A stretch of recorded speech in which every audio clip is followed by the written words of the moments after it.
So what's going on, JCP Gang, and welcome back to a brand new video. Today we've got a bit of a different video. I am going to be saying 7 things that you probably didn't know about Plants vs Zombies.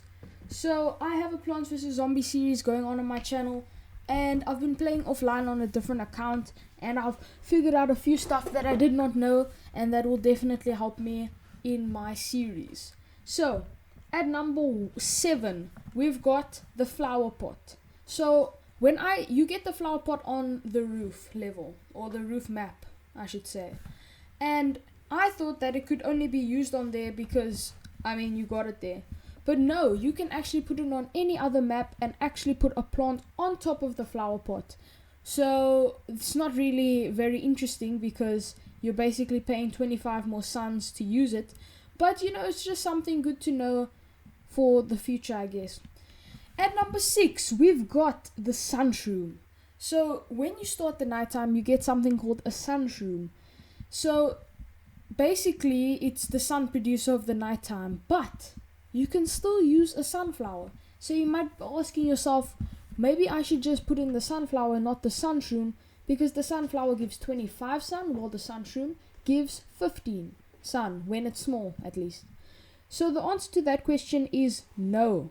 Do not put in the sunflower, because in the early games the sun shroom will give you more sunflowers. I have done my research and tried it out myself, and yes, because you start off with 50 sun, it allows you to place 2 small sun shrooms in the beginning, therefore giving you more sun, and yeah, you'll basically just be better in the early games, I should add, actually.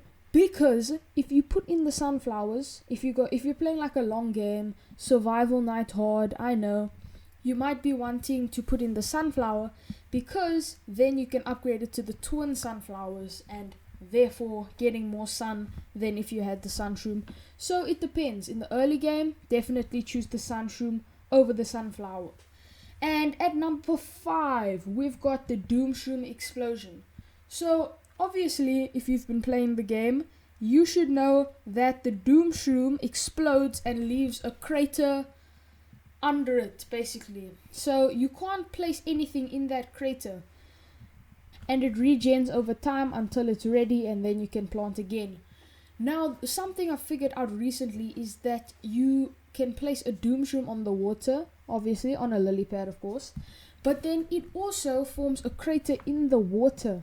So if you play using the water for other water plants, for example, you might not want to put in the doom shroom, because that restricts one spot of the very few spots in the water that you could use. And now for number 4, we've got the repair upgrade. So when you get later in the game, you will see that there's a repair upgrade, which means you can repair your walnuts and your tall nuts and not have to dig them up with a shovel and replace them. So I think it's a little bit how can I say, I think it's good. It's a good upgrade, because it sometimes gets really annoying to shovel up the nut and then replace it. So the thing about this is, it doesn't say, but it also allows you to repair your pumpkins. So if you don't know what a pumpkin is something you can place on top of a plant, giving it more protection.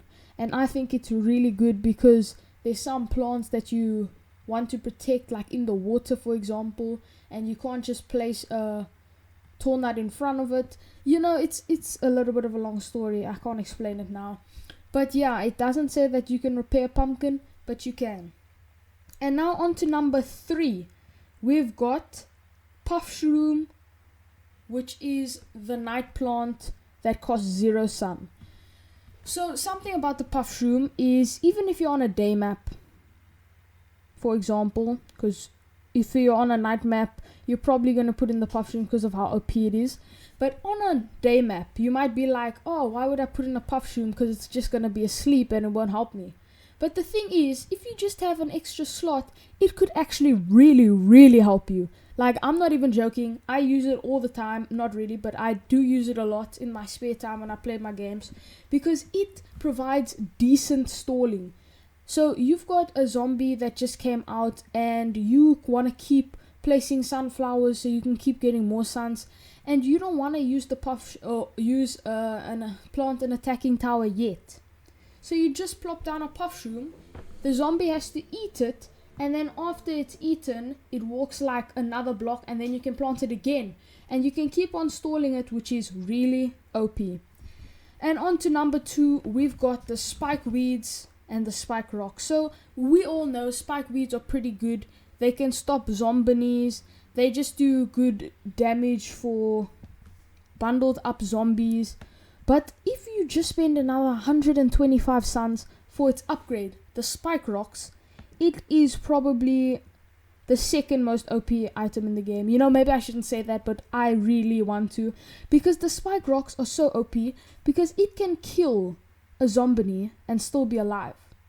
It does mad damage to zombies, and the best part is you've got a spike rock at the end of the map, or basically the beginning, and here comes a gargantuar, which is a really difficult zombie to kill.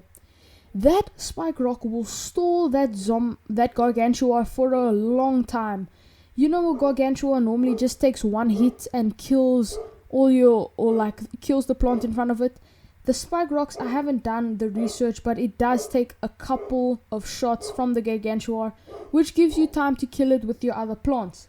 So that is very OP, and you should definitely use it. And for number 1, the most OP plant in Plants vs Zombies, in my opinion, and I will explain why, is the cattail. A lot of people don't know this, but it is actually a really beneficial plant, because if you plant a lily pad and plant it on top, it costs 250 sun, which, if you think about it, actually really isn't that much, because it can kill a buckethead.